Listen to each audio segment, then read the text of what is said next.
It's really fun. I love conducting healers initiation because the preparation, because there's so much of fun we can have in the class, especially the questions which come up, and you will know it's hilarious, I tell you.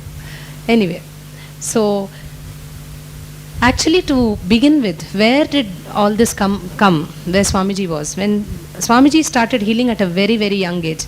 I don't know if you remember, he was sharing during his, when he was sharing in one of the sessions, how he was healing right at a very small age. He would heal his friends, he would heal his teachers, family members, anyone had anything, just with a touch he can vanish whatever they were going through.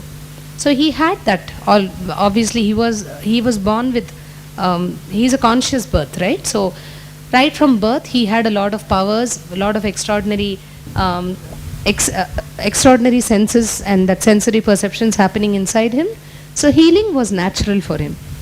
And he always had that at ease. Like an art, it just happened. Like breathing, he could heal anyone.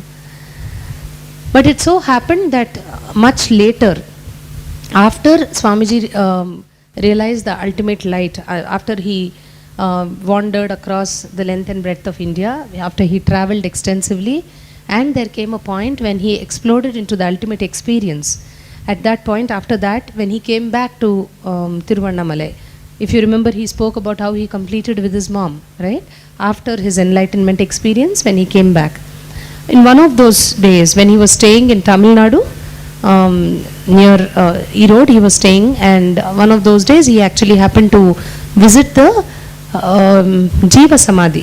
Jiva Samadhi is the live, what we have under the banyan tree, right? Where a master leaves the body in a particular spot. With like the body is there still, it's preserved because master's bodies continue radiating the energy, the enlightenment that they have held in that body. The body is very powerful and it radiates even after the life energy has left the body. So many places in the world we have Jiva Samadhis. So one such Jiva Samadhi is there in Nerur. Nerur is a place in Tamil Nadu where there is a Jiva Samadhi of this most extraordinary, very powerful mystic and master, Sadashiva Brahmendra. Sadashiva Brahmendra was one of the most powerful saints who was there, who lived in India. And he was an extraordinary healer. Like shocking records are there in his biography of how he's healed, how his healing prowess was so powerful. Just with the sight, he could heal anything, kind of a thing. So, this master, there's one very beautiful incident in his life. He was once wandering in the, I think, central part of India, and that was under the, that was a kingdom of a Mughal emperor, a Muslim leader. At that time, the Mughal dynasty was ruling India. At the time of Akbar, Babur, it was a whole belt of Muslim kings who were ruling India at that time. So this king was very arrogant and very power hungry and attention hungry. So anywhere he goes, people have to stand up and they have to bow down to him and all that. So the king was on his rounds one day. He was galloping on his horse with his regular sword and all that, and he was going, and everyone was bowing down to him, giving him respect. And as he was galloping on the horse, this master, Sadashiva Brahmendra, is walking on the pavement. Now he was lost in samadhi. So he was just oblivious of what's happening around him. He was so completely absorbed in the joy of the self. He was completely within. He was walking and he was just lost in himself. Now the king happened to go by, and the king noticed that this master didn't even turn his head and look at the king. Now king got very furious. He said, "How come? How dare this fellow doesn't even look at me, and he didn't bow down to me? How did he do this?" So what does he do? He stops and waits for the master to pass by, takes off the sword and chops off his hand. He just chops off, cuts off the master's hand, and the hand falls down. And the master is still walking. He is still in the same bliss. His face is still glowing and he is just walking. Now one of the disciples, he had a few disciples around him, takes the hand and runs behind him. And the king is watching all this and he's stunned. The king is really zapped and astonished that, hey, I chopped his hand and he's just walking. What the heck? What's happening here? Like that. He's really stunned. And the disciple just goes and says, Master, your hand has fallen.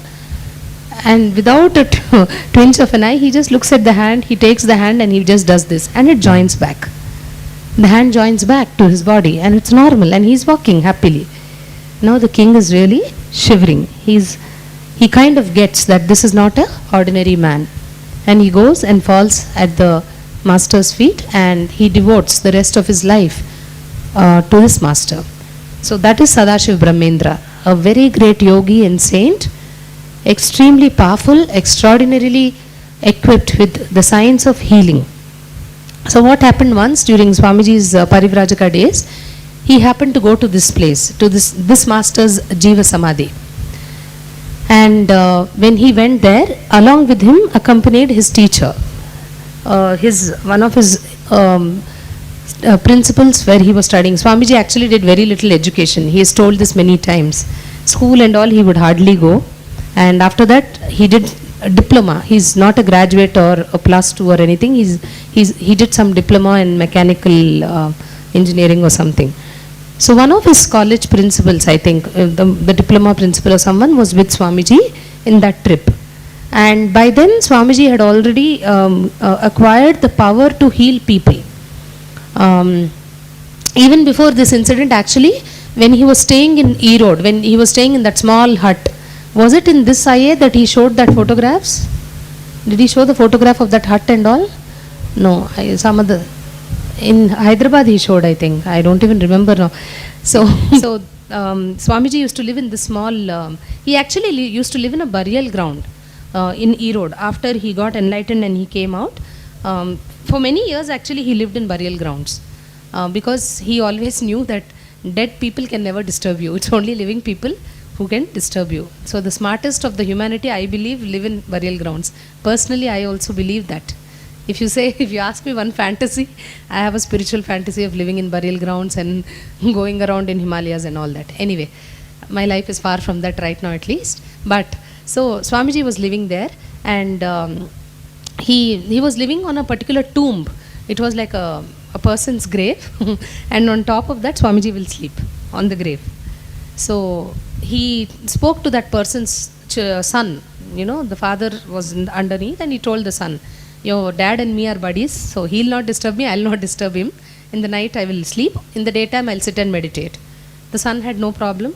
So some days Swamiji actually would sit on that tomb, somebody is buried under and he will sit on top of that, he'll sleep there in the night. Then the son would come to pay respects to that person who was buried, right? And he would somehow develop attachment to Swamiji. Now that is what Swamiji is. Once you see, you can't forget him for a lifetime. Now you regularly seeing him. So the son offered to build a small thatched roof on the tomb itself. He said, let's just put some 4-pillar kind of thing and put a thatch, a hut kind of a thing. And Swamiji said, okay. And he did that. So Swamiji had some shelter on his head for some days. Afterwards, the son actually donated a small piece of land right next to that burial ground was their lands. So, and that was the first ashram that Swamiji ever built. This was way back, I think, in the year 2000, if I'm not wrong. So that was the first, a small hut was built in the adjacent land, and that was the first official ashram, if you can call it, of Nityananda Dhyanapeetham. In fact, by then, even the Avataric mission, this whole mission did not form yet. Swamiji was just out of enlightenment experience, and all that people knew about him was he was an extraordinary healer. Like he will literally sit on the road. He used to be begging on the roads like a beggar. No mission and no recognition as an avatar, nothing. But one thing people knew, when they go near him and he touches, they get healed. So people will come in queues for healing. That was the only thing he was famous for. So this hut happened and people started coming to that hut. It was on the banks of the river Kaveri. There was a river flowing and he would stay in this hut, small hut, 6 by 6 or something, very small place. And people will come for healing. In one of those days, this was again I think in early 2001 or 2002, there was this one person in Tamil Nadu who was a 4th stage, I think pancreas and liver and all that, cancer patient. And obviously the family was going everywhere possible for the treatment of that person, right? And somehow someone told them, you know, there is this extraordinary healer, just by touching, he's a Swami, and when he touches, people get healed. Now that man, his name was Dhanashekaran, he didn't have any belief at all in Swamis or in orange robes.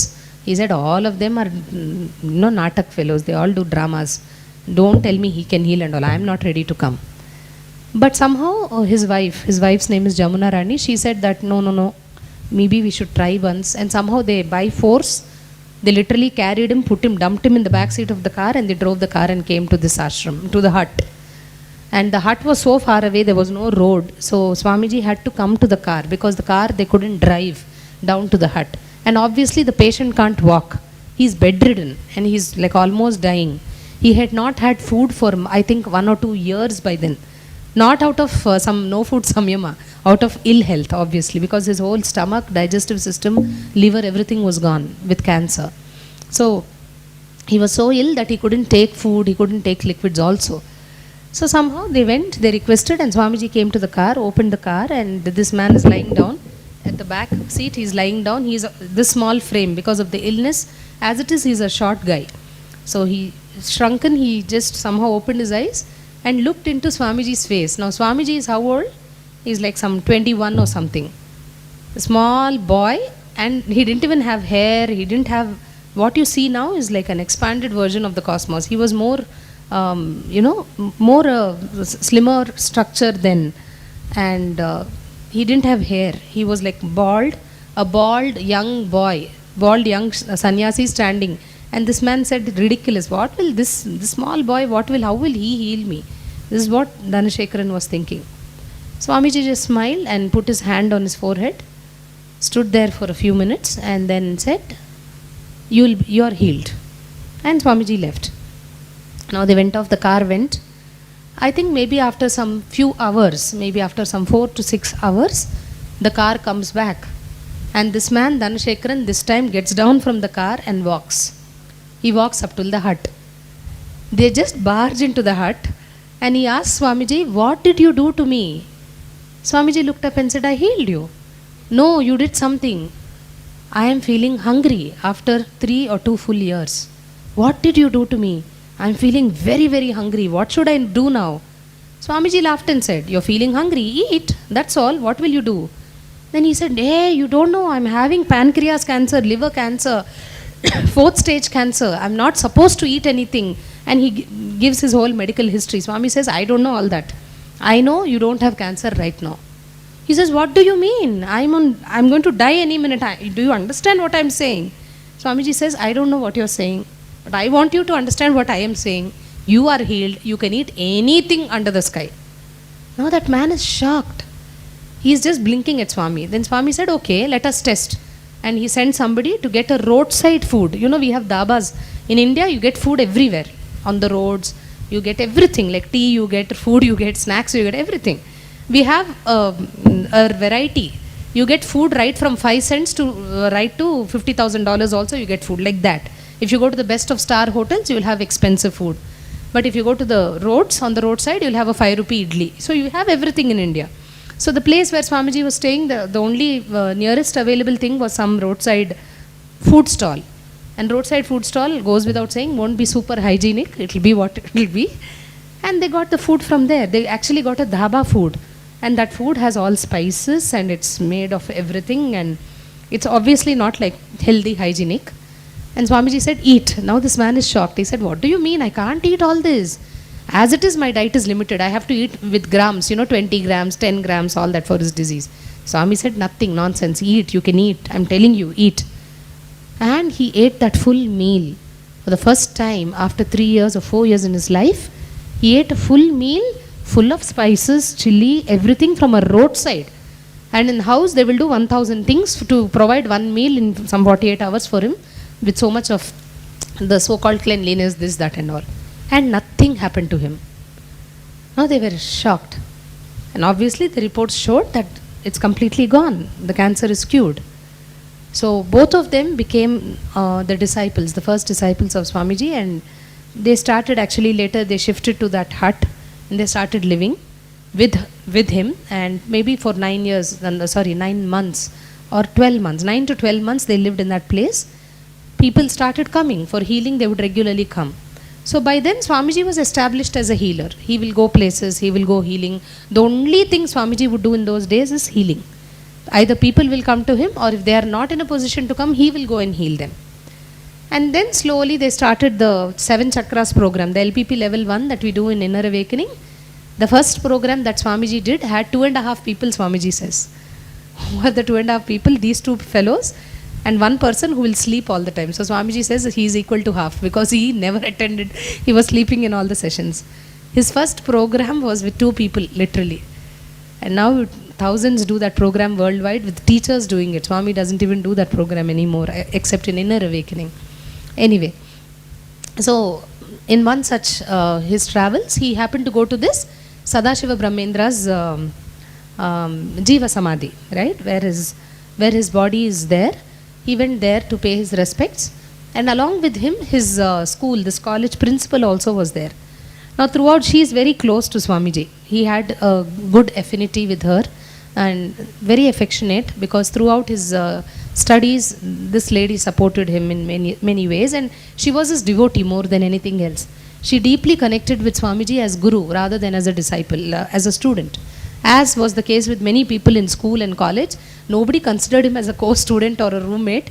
Everyone always saw him as a Swami and as a guru only, because his presence was so heavy.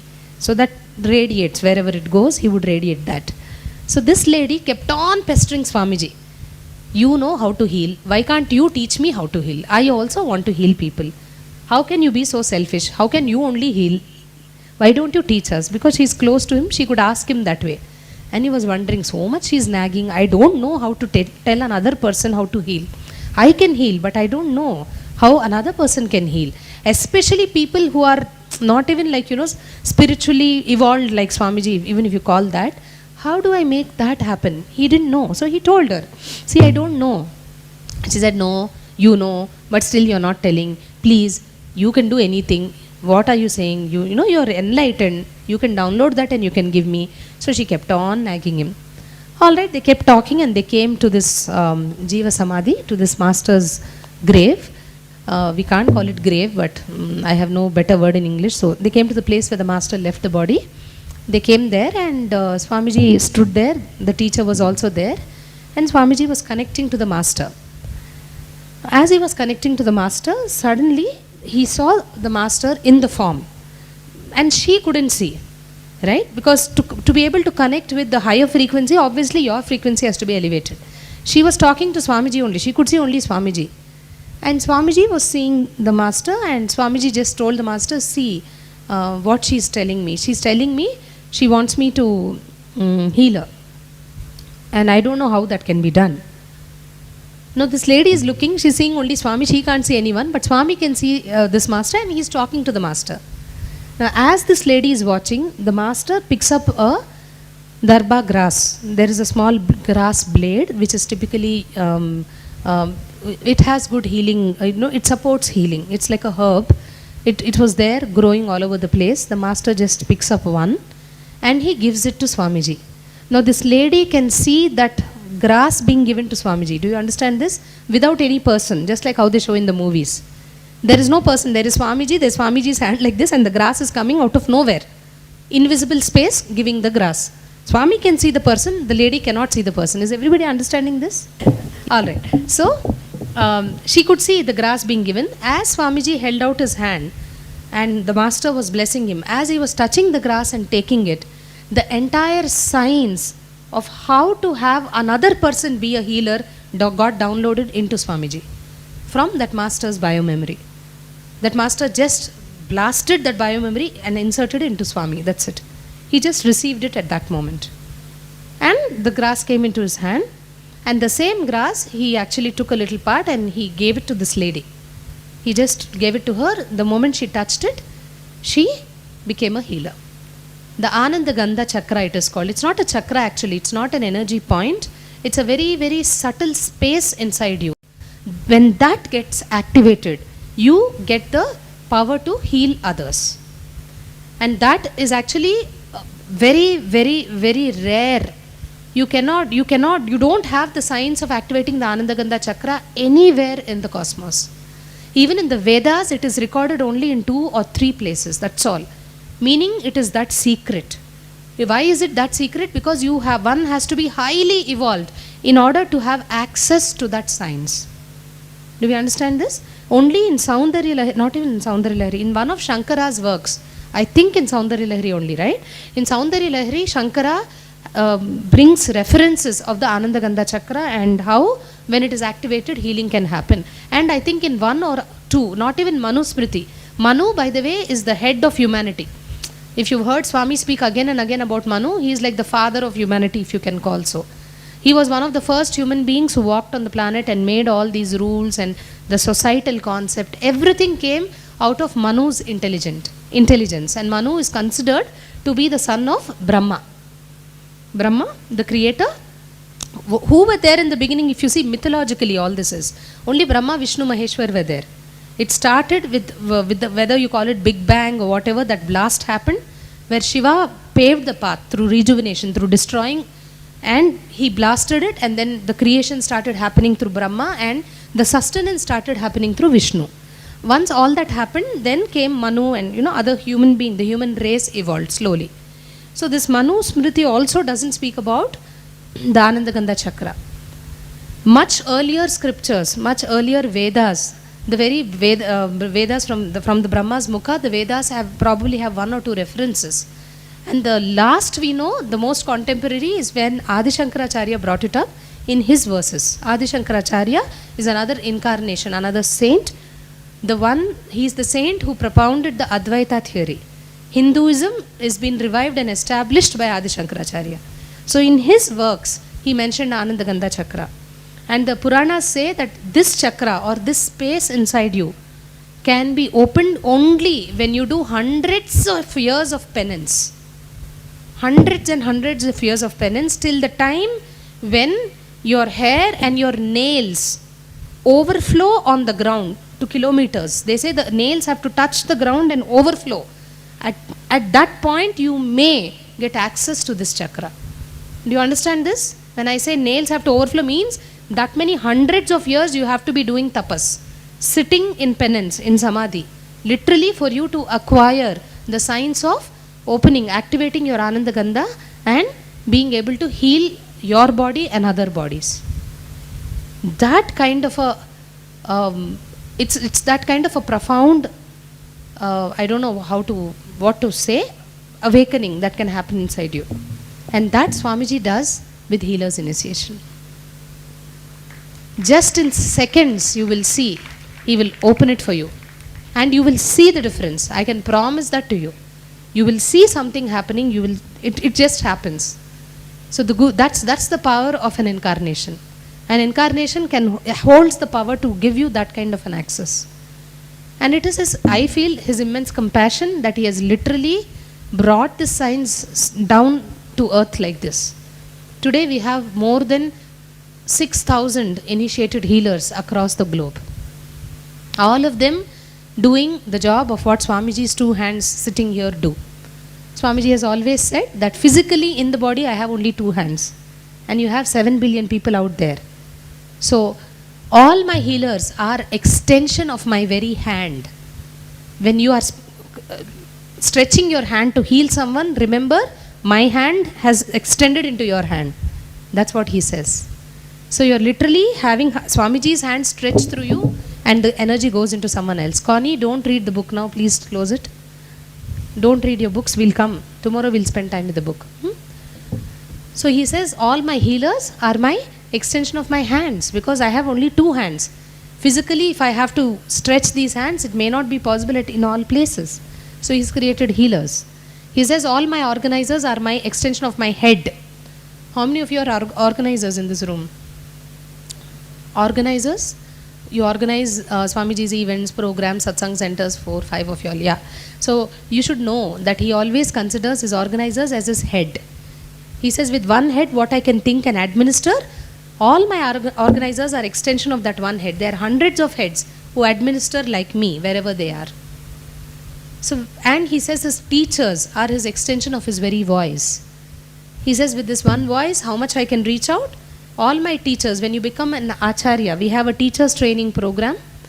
When you take the program and you get ordained by Swamiji, you can go ahead and you can teach the LBP level 1, the Kalpataru programs across the world. How many of you are teachers in this room? You're ordained teachers, please raise your hand. Only 2 of you all? Okay. So he says, whenever my teachers sit and speak, I speak through them. Don't you all have that experience? If you've taken a class, you will know that when you speak, and I know it day in and day out because I experience it all the time, whatever comes from here is not what I, so many things which I don't know.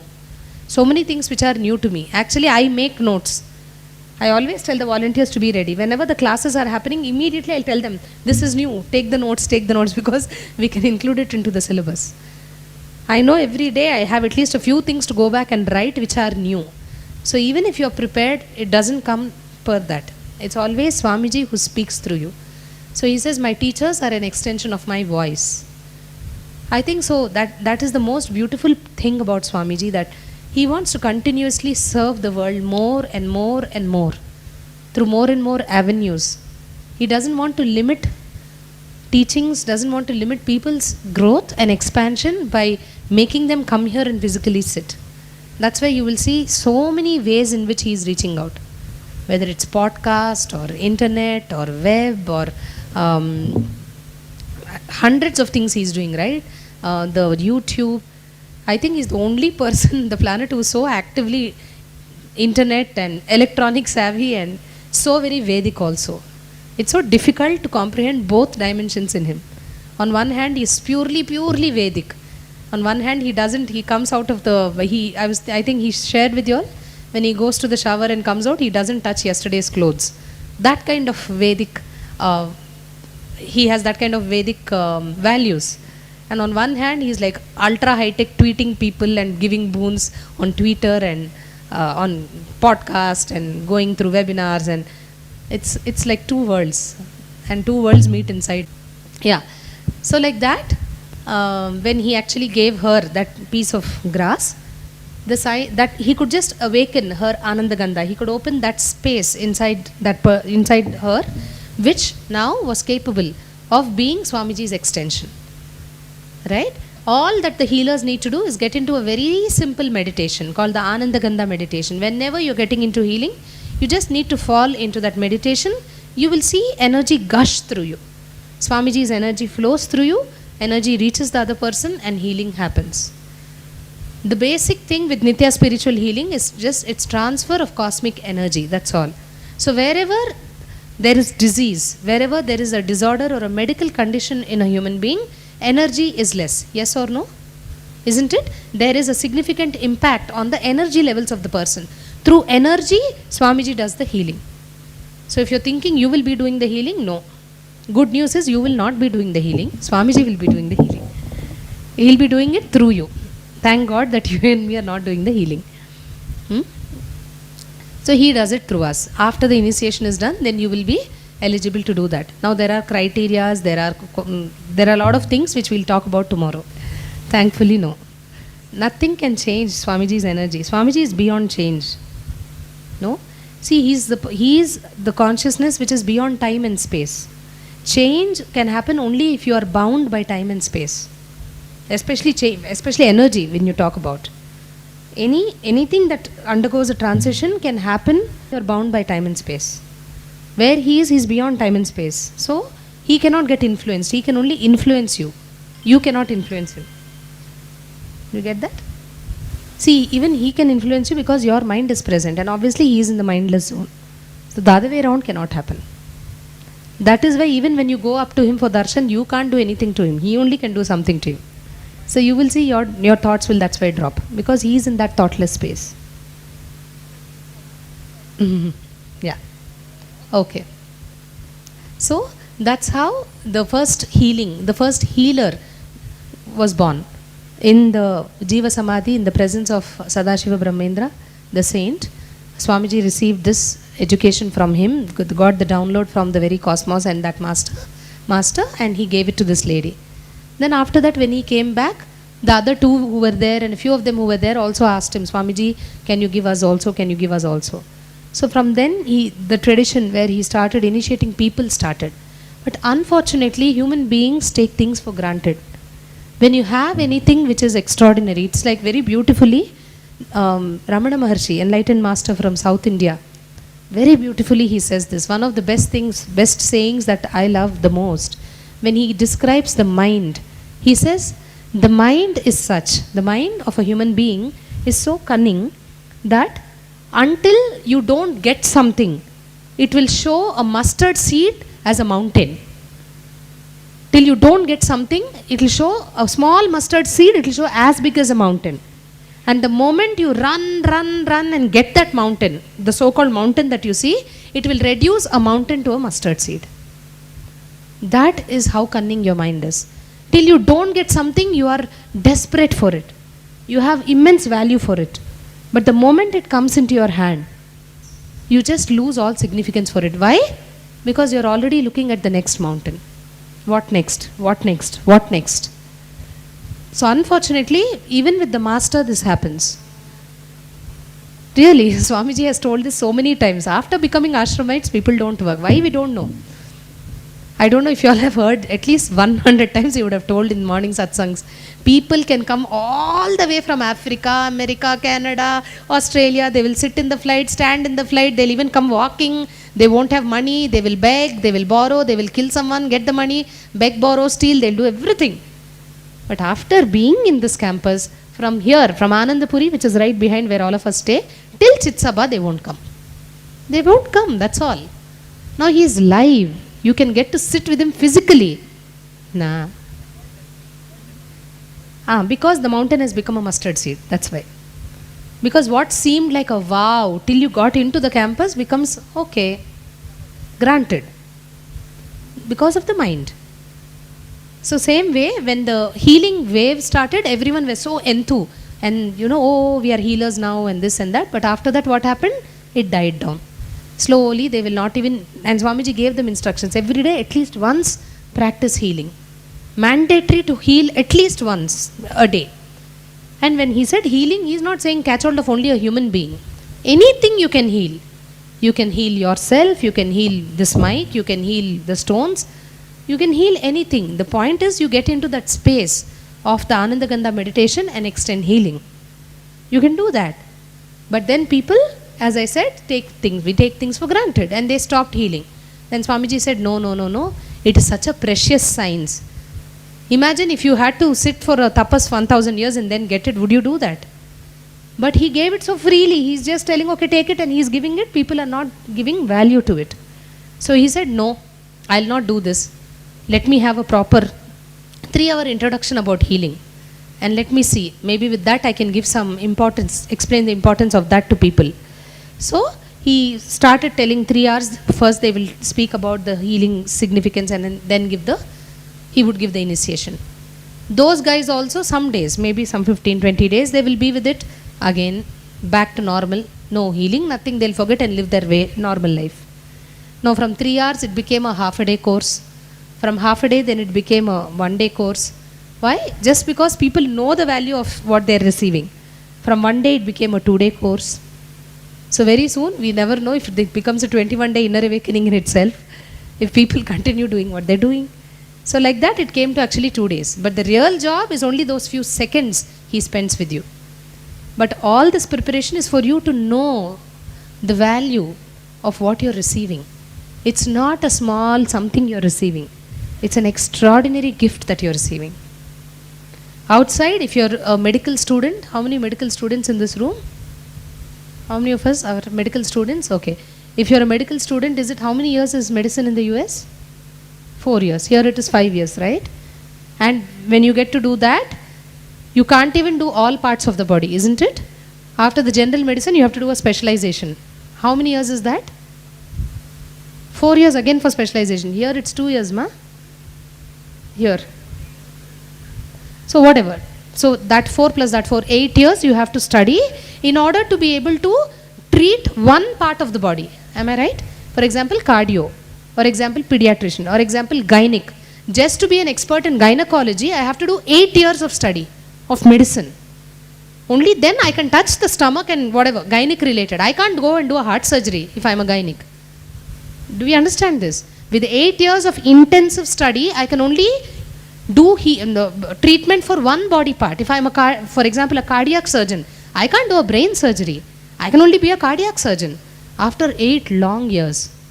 But I tell you, healer's initiation is making you a multi-speciality doctor.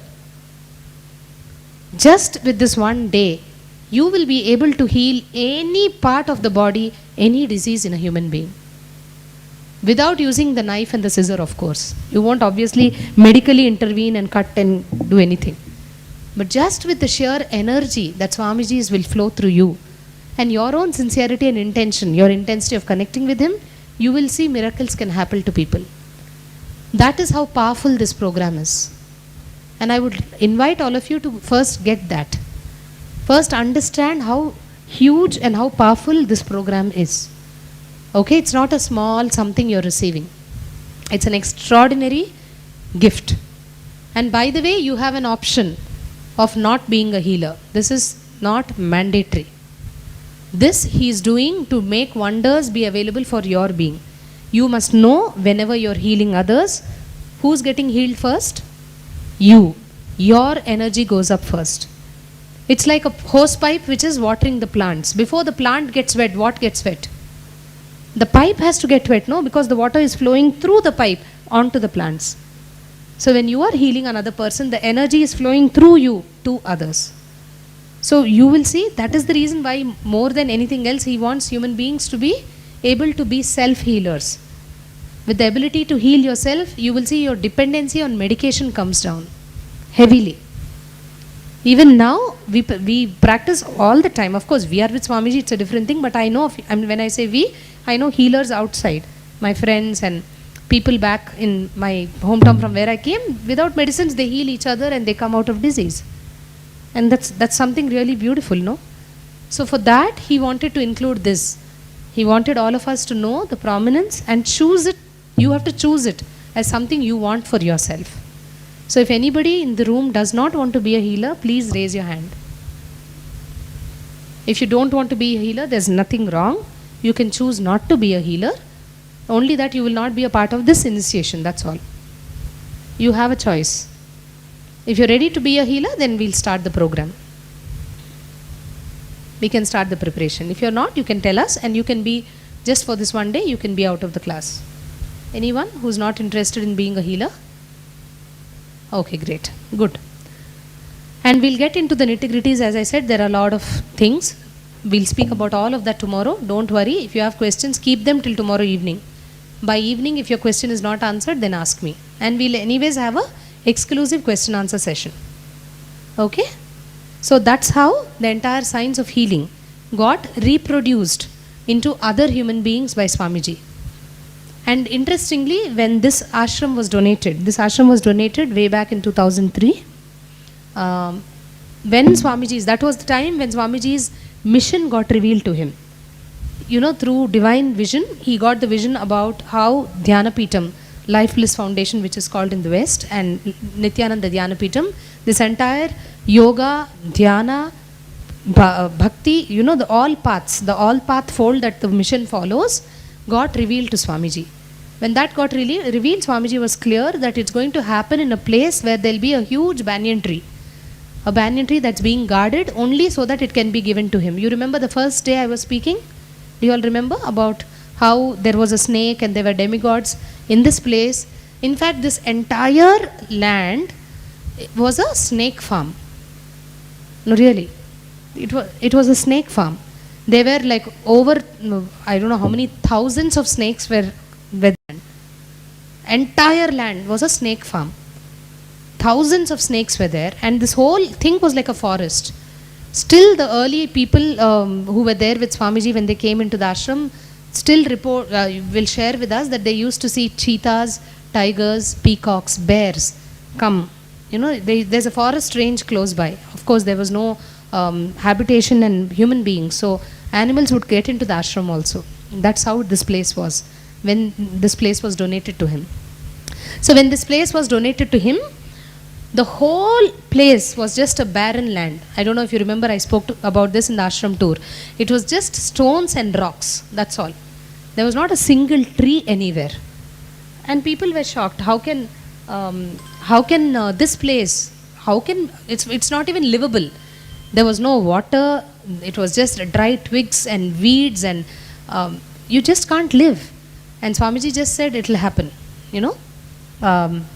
6 months, this is an international ashram. They're just looking at him when they're stunned, they're laughing within, what is he talking?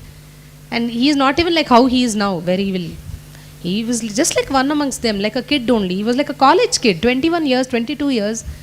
And he said it will be an international ashram. They didn't believe it. But 6 months from that day when he said, the first international ashramites came into the ashram.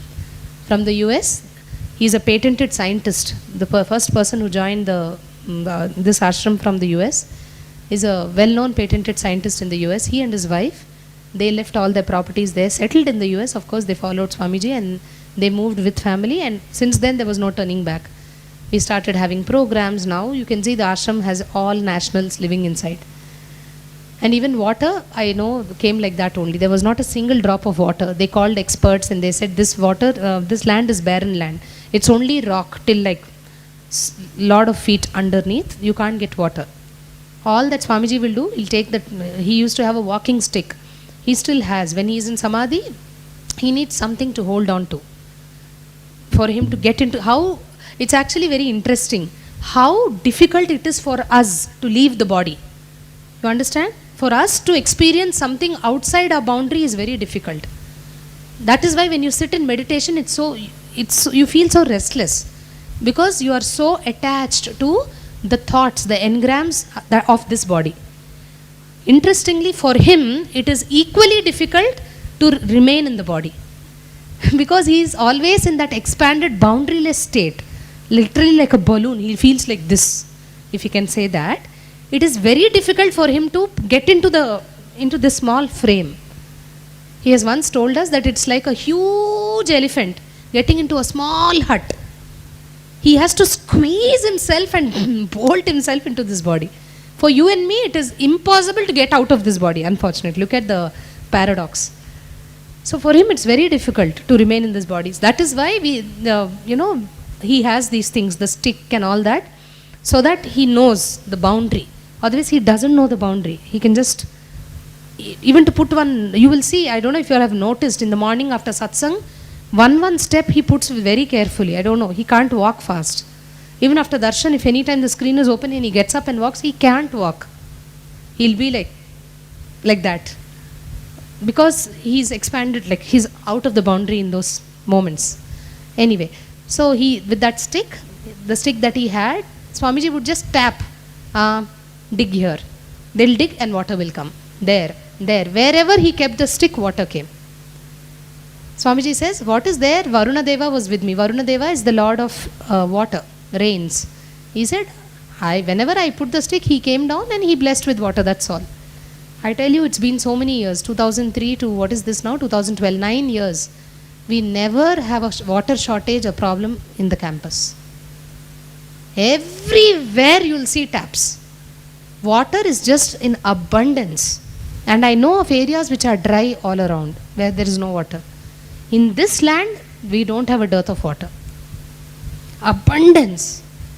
I tell you, so many miracles. Swamiji's miracles are not one and two, like so many. I remember once, I was not there, but the story was shared in the Guru Purnima before, I think some 3 years back, before the scandal. There was this Guru Purnima is the day when you offer your gratitude to the Master's feet. The Guru's Day, basically celebration like how we have Mother's Day, Father's Day, Guru's Day. So all disciples, devotees across the world celebrate it. They come physically and they submit their gratitude at Swamiji's feet. It is like Swamiji takes away your karma. He eats up your karma and accepts your offerings. That is, by the way, the only occasion where Swamiji uses whatever you give him for his personal use. Throughout the year, what is given as alms to Swamiji is used, on Guru Purnima is used throughout the year for his expenses. People give money, people give rice, vegetables, lemons, all like from there, you have farmers. They come from their fields, they cut the crop and give. All that he uses, he eats that, he uses that only. That thing and what comes for Pada Puja. Whatever you pay during Pada Puja is directly your karma, he eating it up. Because he uses that for his expense. For years you will be feeding him. It's like you are feeding him personally when you are doing Pada Puja. That money does not go to anything else but to him. It goes into his personal account and he eats with that money. So if you have done Pada Puja, you should know how significant it is. And I tell you, once at least, definitely do Pada Puja. Do not forego the opportunity of feeding the master directly. When you are doing the Pada Puja, that donation, he eats it. He doesn't share it with any one of us. He eats it. So you are directly putting food. It's like feeding him in the mouth. Don't lose that opportunity. That's all I can tell you. And that too, you've come so far, you've spent so much, some little much more, but what you get out of it is something unimaginable. Anyway, so where were we? Yeah, that time in that Guru Purnima when he gives general darshan, you know, like all people will be coming, it's a free darshan, and thousands were there. I think they had an estimation of some 30 or 40,000 people, and you will not believe, throughout the day and night we give free food on those special days. And the kitchen was cooking for the first time in so many years. All the kitchen stocks got over. For the first time it happened. It never happened in the ashram like that. Why? Because people were coming and coming. They kept on coming. The estimation went above 8,000 people. Now, obviously in the ashram you won't have stock more than that much. You will have up to maybe for 10 more thousand people. Now 10,000 people came. They're cooking everything. Literally they shared. They had to scoop out the last heap of rice from the rice bag. And everything is empty. And now they are obviously they are in palpitation. What do we do? They can feed people for 1 more hour or maybe 1.5 hours more. Everything empty and the crowd is not stopping. The gates are full. People are just coming. New people, and they're just eating. Now they didn't know what to do. So they came running. The message came to Swamiji. Swamiji never gets up. Especially these special days, Guru Purnima, Shivaratri and all. When he sits, he sits. You will see 12 hours he will sit sometimes, continuously. Satsang, Abhishekam, this, that. Darshan itself he will give for 5 hours. Because thousands of people. He won't get up. He won't eat, he won't drink, he'll just sit. First time Swamiji stood up. He got up from his seat, he went to the kitchen. That last handful of rice, the grains, he took in his hand, he just put it into the big cooking vessel and said, she's on her way. He meant Annapurni. Annapurni is the goddess of food. He just looked up and put that and said, I saw, she's just coming for us. She will come. And he came back and sat. Now half an hour over, 40 minutes over, nobody is coming. They're like, what he said, she will come, who will come? Then he said, then they said, Swami, nothing is happening. She is not coming. People are coming, eating and going. He said, it's happening. Just wait, it's happening. And they saw within 1 hour, a huge truckload, big caravan of food just came from Tamil Nadu. Some devotees just sent food, that's all.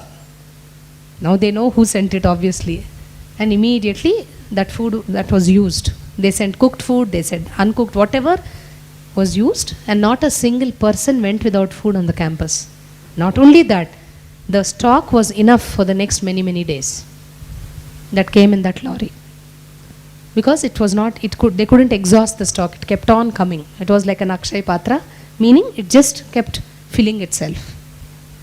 This is like one. If I sit like this, we can sit for the next 1 week only with stories of how Swamiji did all these things. Not one, not two, hundreds of stories. Huh? This one, I don't remember the exact year. I think it was like maybe 2 Guru Purnimas before the scandal. So that would be what? 2010, maybe 2008. 2 or 3 Guru, 7 or 8. So his energy, why I'm sharing all this is the energy, the power that the energy has. Not just human beings, but anything can just happen. When the frequency connects with his frequency. If something is not happening in your life, it is only because your frequency is not matching up with where he is. Because till that happens, no matter how much he pours, you are not in a position to receive. Did you get this? Now people, when he said that, oh, food will come, now they are so much deeply connected, they are so much into him that it happened. Now if they had even one doubt, he will tell, what if it doesn't come? Then it won't come. It's like that. You understand? He gives. But the happening only happens when we are also receiving it. So that's the key. And that's the reason why each of you should be completely prepared. Because this will defy your logic. Logically, you can't understand. How can you put a hand on someone and they get out of disease? No, there's no logic to this. But there are hundreds of things without logic.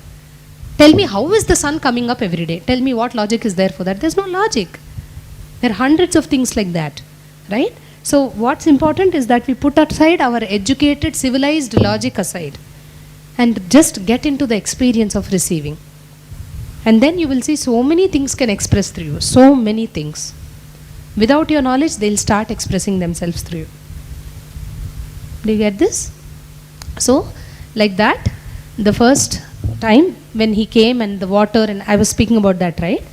They were surveying the whole ashram, and there is one corner of the ashram on this side which has a bamboo grove, completely, dried up trees, dead. They were just hard, dry twigs. And somebody suggested, Swami, we can use this place for something. Let's chop off all this. Let's clear this place. It has tall bamboo trees. And Swamiji said, no, this is going to be our Siddhavana. This is our healing land. Don't touch anything here. And that, remember the darba that Sadashiva Brahmendra, the master, gave him? He preserved that carefully. He took that out and he put a piece of that in that land, in that small clearing. And they saw that within a month, all the trees became green, full of life. I tell you, that's the best spot in the ashram. I love that spot. It's beautiful. And even today, you'll be given healing stick tomorrow. If you are choosing to be a healer healing others, don't ask me what that is now. We'll get to the details tomorrow.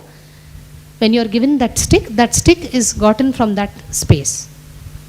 Thousands of healers receive their healing stick. Healing stick is an energized stick from that bamboo groove that Swamiji has first, when he put that, it contains the biomemory of Sadashiva Brahmendra himself.